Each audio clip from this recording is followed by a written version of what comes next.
Oi, you. It's time for another episode of Dorothy and the Dealer. Let's tune into the conversation.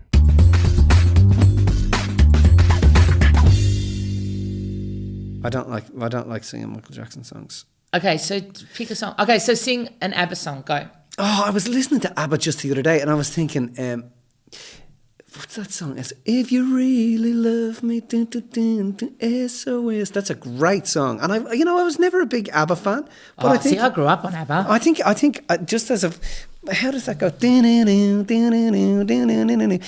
reformed. Yeah. They've literally reformed because there was a huge big split. I just bought ABBA on vinyl. Did you know that the dark-haired girl is a niece of Adolf Hitler? Did you know that? You always have I just picked ABBA. I think it's I could be wrong, but she is a relation of Adolf Hitler. Excellent. How's that? Excellent. Holy shit. I thought they literally had wiped that bloodline. I thought, I was watching something the other day about them wiping off that bloodline. It was a documentary about the nephew of Adolf Hitler. All right. That's a bit depressing, isn't it? Isn't it? You know? So we went from ABBA to Adolf. But if you really love me... What's the words? I don't know. You're shit. No, I'm not. It's like you claim to be this big ABBA fan. No, you have ABBA albums in your house. I bought it on vinyl. Yeah, but if you give me another ABBA song. Chiquitita. I don't know that song. Dancing Queen. I don't know that either. Oh, everyone knows Dancing Queen. Okay, I may have sung that on a speaker in Connections nightclub. So in my can I chaps, just talk about something random? In my chaps with my t-shirt off. So I know we haven't, we've spent 5 minutes at the beginning of this podcast talking about random shit, but we better make this a longer podcast. Did you know what vinyl? Because I listen to a lot of vinyl because I love the sound. Yeah. And apparently, don't tell me it gives you cancer or it's fucking bad for you. No. Well, apparently it actually lights up and stimulates different parts of your brain than like digital music does. Oh, and really? I love it. I love putting on a record and it's just amazing. Right. Years ago when I was teaching, one of my friends at school, we were all around at his house and he had these 2 speakers and a vinyl. Yeah. He had an album and I can't remember who it was, but it was female vocals and he put on these speakers and the sound that came through those speakers just was piercing. Incredible. And I grew up with vinyl, so I just love it. Wow. So I bought myself a record player and I love it. Yeah. Anyway, that's totally off topic. What is the topic I don't know what we're talking about. Let's talk about something. Figure out. What did I say I was going to talk about? We were going to talk about we were going to talk about people setting a vision for their lives, right? And having a dream of something that they want to achieve, and why so many people don't achieve it. Well, fail miserably. Okay, don't achieve it, fail miserably. Well, I mean, you have to understand you have to understand. Excuse me. You have to understand that I have this knowing that it seems in society that mediocrity and failure has become the norm. It seems in society that people, there was stats put together. There was stats put together of there was 100 million people got involved in the collation of these stats, and it turned out that 87% of them said that they were unhappy in their lives and they were unhappy with life and what they did and felt as if they had given up and that they were unhappy. 87%. I mean, that's a huge stat. That's a lot. That's a high percentage. So the question then is that tends to feed into the fact that perhaps, failure and mediocrity has become the norm for people. Like, we're in a society where, you'll get to your deathbed and you will feel as if you didn't quite achieve the things you wanted to achieve. You didn't quite do the things you wanted to do. You didn't quite become the parent you wanted to become. You get there and you feel like you let them down in some way. And then, this is a bit pointy, right? But if that's the case, if we look at our parents, are our parents our best role model? Would you hire your parents to be your best role model in life? Would you want your child to turn out like your mother? Would you want your child to turn out like your father?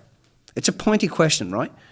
But when you sit and think about it, when I sit and think about it, you know, if I'm really, really honest, I would not want, I love my father, but I would not want my kids to turn out like my father. If I'm really, I know it's hard, I know it's tough. If I'm really honest, I love my mother. Don't get me wrong, I love my mother, but I would not want my girls to turn out like my mother.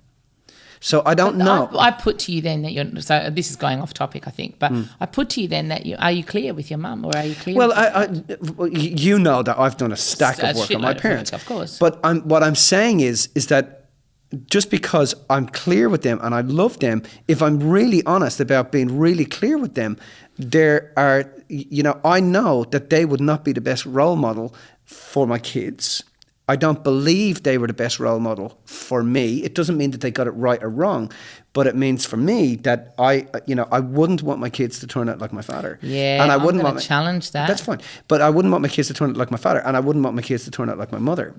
And you know, I want my kids to have a better life than I am having, right? Yeah. So therefore, I think, would I want my kids to turn out like me?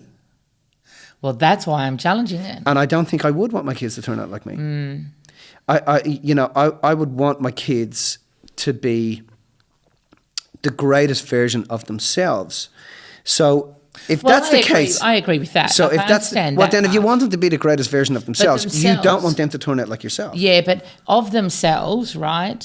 Is one thing, but saying that the parents weren't great role models, I'm going to challenge that, because I'm going to say that if you're saying that, I suggest that you have still aspects of them that you're not clear with, because if you were fully clear with it, and I don't get me wrong, I know you've done your work, and I know how much work you've done, but if there's still aspects of that, then I would challenge that you haven't done something to make you realise that if they were to be the best, if the kids were to turn out like your parents, that they wouldn't be doing the best, they wouldn't be the best role models. Because then you're saying that they weren't the best role models for you. No, they were a role model for me. But I think that, you know, if I could redo it, would I say that my parents, if I could have picked a role model, I don't think my parents would have been the best role model. Not because they did anything right or wrong. It's just, as a person, I want my kids to have a better life than I had. Yeah. Right? And I think that if we don't know where we need improvement, then we would never grow. And I think that there are things that, you know, how my parents handled money has determined how I handle money. How my parents had my parents' levels of self-worth has determined my levels of self-worth. Yeah. So there's a perfection in what has gone on, 100%, unquestionable. Yeah. But would I want my son to turn out like my dad? Now, there's nothing wrong with my dad. But I want my son to have a better life. So I don't believe that. I feel that because of this thing of, you know, I know my father's going to get to his deathbed and feel unfulfilled. I know he is. Yeah, but I know there's certain things that my father will my father wants to travel the world, but he doesn't, because my mother doesn't want to. Yeah. Does that make sense? Yeah. So therefore, I know that he's going to get to his deathbed feeling as if he didn't get to do the things that he wanted to do. So therefore, he has had to have picked that up somewhere. I think we need to, when we look at role models, we need to aim higher than the role models that we've had. So here's the thing, right? I'm going to challenge. Let me challenge something. Let me challenge something, and then we'll be able to. Continue. I understand that you're challenging. No. And then we can continue with the rest of the podcast. Okay. You don't like being challenged. There's the two sides of that coin. Okay. Yeah. There's the side where, in essence, I think that if you're in that moment of a collaboration, that you would not want to change anything. Yeah, you see the perfection. You see the perfection in it. So what I think you're saying is that in your experience, because you're a human being, and as much as you love and you see the perfection in everything that's happened, that in your experience, because we're human beings, we have a desire to want more. Right. So what I'm challenging is the equilibration moment. So I think that I can back off on the challenge because we know that in the equilibration moment, in that moment, there is nothing to change. If Ollie turned out like Eamon, you would be proud in that moment because you would know that everything is perfect. Right? Okay, 100%. Yeah. So, but in experience, right, as human beings, knowing that we want to keep growing and evolving and improving, that in that there is definitely stuff that you see you would prefer your children to have a different understanding of life or a more evolved understanding of life or a better understanding, whatever way you put it, than your parents did. Is that what you're saying? Yeah. Okay. Yeah, totally. But even in terms of a role model, I mean, our father's faults and our mother's faults are what we learn from, right? Yeah. But if we want to aspire to something greater, I don't know whether they qualify really as a good role model. And I don't believe, I'm doing the best that I can with my kid, right? My kids, yeah. God, we better, Angela, if she hears that, she'll kick the shit out of me. But I just feel that I'm starting to realize if I want to be able to be the best role model for my kid, that I have to punch higher. I have to push harder. I have to do everything that I can because I feel that in some way, it's an honor to be a parent, right? It's an honor to be a parent.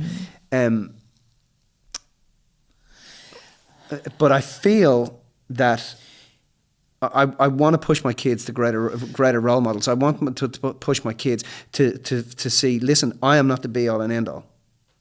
Do I can only do my best, but you got to aim higher. But then you're hypocritical.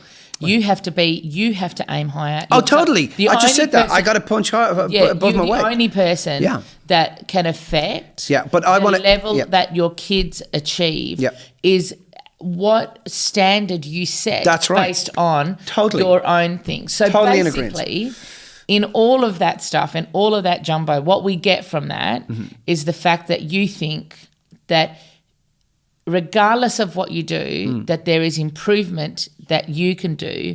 And because as a result of that, your kids, your grandkids, the people around you will have a better experience of life. Yeah. So you're basically saying that you could improve. Yeah. Okay. Yeah. So I think I want the kids to understand that as well. I think it's important for my kids to understand, listen, we're only doing what we can do, and all we can do is push hard, and all we can do is be the best at ourselves as we possibly can be. I think kids pick that up though when you're communicating with them about your day-to-day. Kids pick that stuff up. Like Lexi will ask me something, for example, and I'll be able to say, I didn't get that right, or I did get that right, or I can communicate that to her. And if I can't communicate it, my ability to communicate, I think, is important and I appreciate that about myself, right? But if I can't communicate, she will automatically pick that up and she'll be aware of that. So I think the ability to communicate that assists in their understanding of it, if that makes sense. Yeah. The fact that you can communicate, hey, I could have done better there. Or, this happened to me in the past, but I realised this and I got stuck in that point and I was, it took me ages to get past that, hiccup or that hurdle in my life. So we communicate that and our kids see that, if that makes sense. Yeah, totally. I agree. Yeah, and you've got to be able to have those conversations with the kids. You've got to be able to hold that and keep it open. Where's this whole role model thing coming from then? Well, I was listening to a podcast the other day and I was thinking, Christ, that really makes a lot of sense, because realistically, if I ask you, would you like to turn out like your mum, or would you like to turn out like your dad? How would you answer that question? Do you believe that they were the greatest role model, or could you have had a greater role model? But when I think of that, Yeah. I think that if my mum was anything other than what she was, I wouldn't be here. No, I So get that. can't- Yeah, no, that's in not what I'm saying. In my experience, like as you're saying it, Yeah.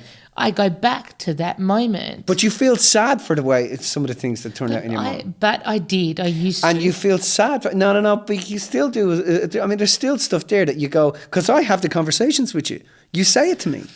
There's still stuff there. I mean, with your father, would you want to? Could you have picked a better? If you had the chance or the choice to pick a better role model, I mean, do you see that in some way they're not really? And it's not to say that they're good or bad, but they're not really qualified. And I wonder, shit, we get kids, and a lot of the time we're not really qualified. We're not really qualified. Look, I understand that. I totally get that. That aspect, of course. But when you say the role model, I can't go past the fact that I could... Is it that you won't go past because you feel as if you would be letting her down? No. Or Years ago, that would definitely be the case. That is not the case now. I think I'm not. I think I perhaps I can say. Look, I think you're not articulating it correctly. You're not asking the question correctly, because I can't see that. Could they put it this way? Could they have handled things better? Did they shrink when they shouldn't have? Were there things? Okay, so when you talk about it like that, and you say, did they get angry? Did they shrink? Did they do? Of course, they did all of those things. Yeah. But they also did the other stuff as well, right? Yeah. So when you put the whole thing together, I can't see that the role model scenario is. Like, if me saying it was wrong or it could have been better is me going back to that moment. But nobody said wrong. No. And nobody said better. Yeah, you said better. You said they could have been better. And so then well, then it's my languaging that's getting it wrong, because I think that the way I'm seeing it is that there comes a point where we have to get that and let them go, and find a role model in our lives, or find something that we want to aspire towards that is greater than that. But I think a lot of time people are so still emotionally caught up in their parental stuff, or in their sibling stuff, or in their relationship stuff. They're just caught up in that stuff. Does that make sense? Yes, that makes sense. So therefore, there needs to be a time where we have to go, listen, I love you, but I have to let go a little bit of trying to be something for you to make you feel happy, and I have to just be something for myself. No, I understand that, and I 100% agree with that. But that's your journey. I don't agree with it fully, but I get what it's about, and I get what it gives you, and it's not for me to try to take that away from you or give it to you. But there's a place I want to get to that this behavior no longer is going to help me to get there. Or it's helped me to get to this choice where I have to change my behaviour. Yes, but that doesn't negate the fact that they're the perfect role model. No, and watch, for me personally, it's I get that in that moment it's perfect, but we don't live in that moment. Yes, we don't live in that moment. But I've had that. Okay, I get what they did was absolutely necessary for me to be here now having this conversation with you to go, right, I'm at this, I feel I'm at this new level now where I'm starting to realise that we have this attachment to our parents and the people around us, and I have to just be the best me that I can be now. So what I do, so I feel like we're going around in circles, but what I do agree on is that we subconsciously attach ourselves to and have the loyalties to their position in life. Yeah. So we subordinate. So 100% I agree with that. And also whatever's happened for us and whatever their choices have been have led to our choices to go and search and find different friendship groups, role models, financial mentors, whatever. They have led us to go and find role models in other areas, right? But so I 100% agree with that. And I 100% agree that as human beings, we are always looking to evolve. We're always looking to grow. And as a result of that, we do whatever we can, and we are looking to do whatever we can to find the best fit for us in order to help us to grow. Would you agree with that? Totally. At the moment, I'm using my hands a lot, Yeah. forgetting that I'm on audio, not on video. So what I would, in my view and how I see that is, they are the best role models based on the fact that they have gone and allowed the space for us to be and for everybody to be for us to go and find what we've needed in other areas. If I was to say that I wouldn't want anybody to be like my mum, which is where we started, or be like my dad, where we started, or whatever, then I would be negating my own growth and my own ability to be able to do that, my own ability to go and find exactly what I needed. So I'm staying staunch on the fact that, yes, they were the best role models, because they were the best role models for me to have everything that I have in my life. That doesn't mean that I'm not wanting to improve. Yeah. That doesn't mean that I don't want to grow. That doesn't mean that in certain points of my life, I will choose other mentors and other people that will help me to grow past the loyalties I have with certain people. But that doesn't mean that they are bad role models. Yeah, I think that how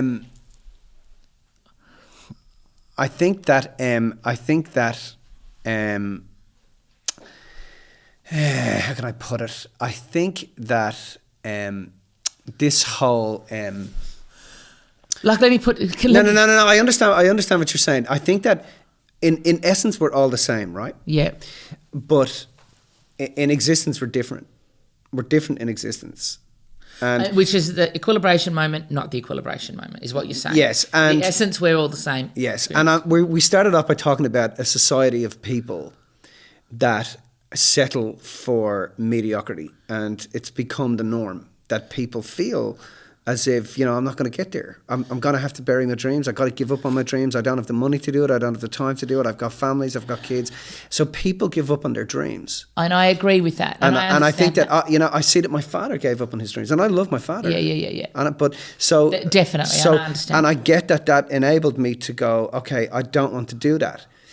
But I sometimes feel as if, it can be sneaking in on me. But in him giving up on his dreams, I've gone for my dreams. But I wouldn't. I have to say, I wouldn't want my kids to turn out like I've turned out. So who would you want? Who's a good role model? Tell me how you would choose. How do you choose a role model then? If it's not your parents, if it's not you, if it's not, where are your role models? Well, I think that the greatest. We all build our role models based on people that we look up to. So I don't have one role model in my life. I've numerous people that I go. Fair enough. Which we all do. I think. I do. I like how that human thinks, and I like how that person pushes me, and I like what I'm hearing, and so I think that to name one is just futile. But I think that ultimately we have a part of ourselves that we want to be a higher part of ourselves that we want to connect with and we want to be like. Well, right? I agree. And so watch. Yeah. So when we do that and we have that higher part of ourselves and that higher person that we want to be like, if we don't have a method to get there, if we don't follow a system or behaviors to get there, well, we have two of ourselves. We have the person outside of ourselves. We have the person outside of ourselves that we feel we're not. So we started this talking a little bit about vision and visionary. We might have to do that on another podcast. Yeah, but we might, or else this might just get chopped in half and go into a double one. It doesn't matter.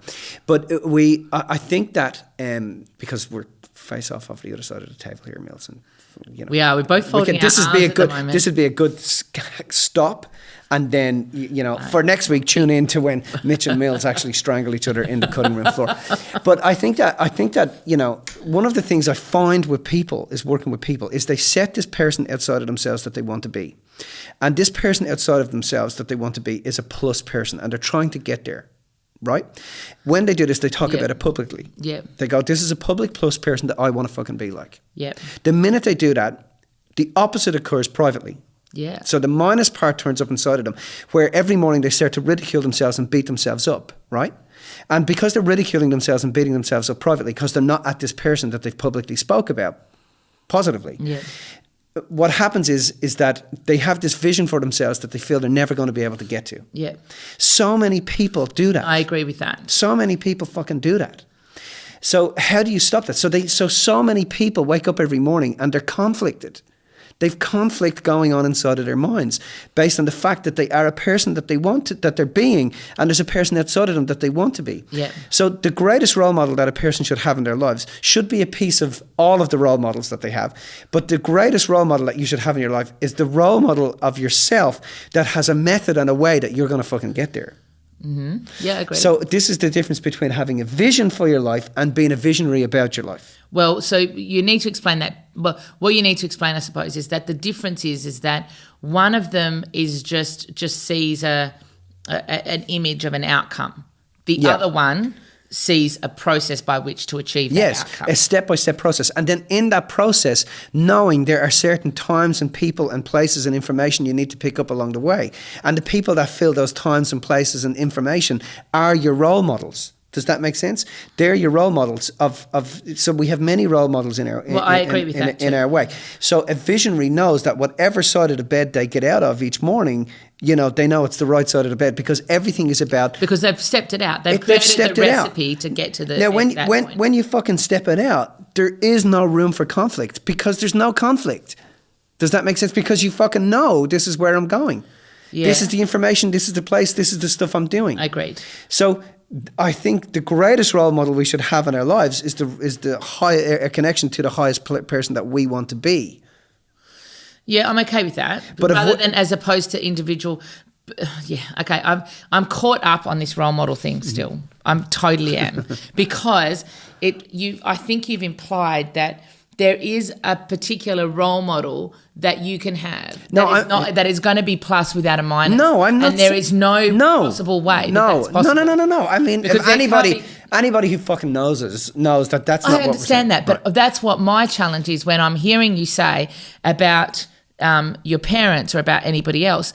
The role model that we have and the role models that we have along the way, anybody, they're going to have pluses and minuses. Yeah. You cannot choose a role model that's going to have only one side. Yeah. It's impossible. Mm-hmm.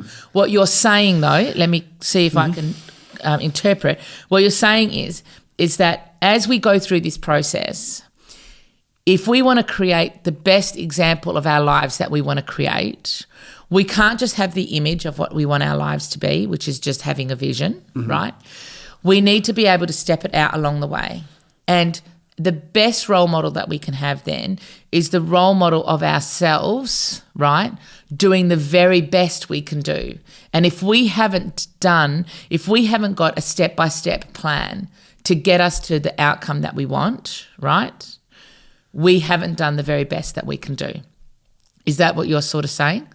Yes. Right. So then, right, regardless of even if you've done the best that you can do, there will be, because as you grow and evolve, there are always going to be, you are going to go to your deathbed with unfulfilled dreams. Yeah. Everybody is. Yes. Because there's always that next place, that next level. So just because your dad did it, your mum did it, other people around, we're still going to do it because that's the nature of us. We cannot fulfill 100%. everything. But what you're saying is that the level at which we progress through our lives and the quality of unfulfilled dream that we have is going to impact the quality of dreams and unfulfilled dreams that our children will have and that their children will have. Yeah. And remember that an unfulfilled dream, right? To fulfill a dream, it's not just I get to the destination. No. It's about the planning out along the way. Because a lot of the time, we were speaking about that this week, a lot of the time people mistake progress with the destination. With the fucking destination. They have a little mini win. They think, hey, I fucking got there. If you understand energy, there is no death. Yes. We do not die. 100%. It's death is a complete lie. It's just nonsense. Anyway, that's another fucking, that's another hole in the desk that we can jump down. But it's just bullshit. But the question is then, along the way, were you a visionary? Did you have a vision? Because lots of people get to their fucking deathbed with a vision. Go to a graveyard. You're stepping over visions. Agreed. Yes. Unfulfilled. Agreed. So I think that as a parent, you got to understand that you're not going to get it right.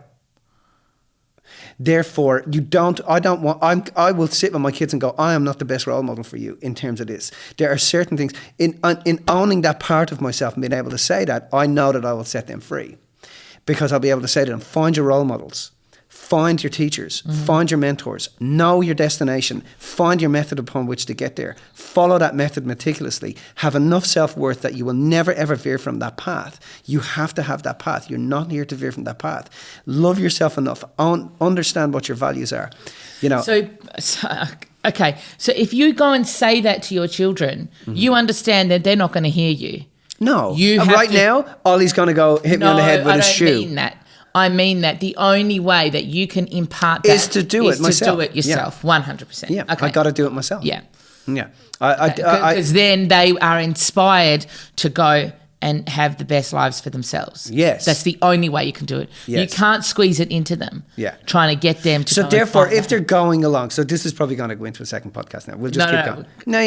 Just to keep going. This is good. Okay. So if we go along, right, and we're going along and therefore... I lost it there and it was good.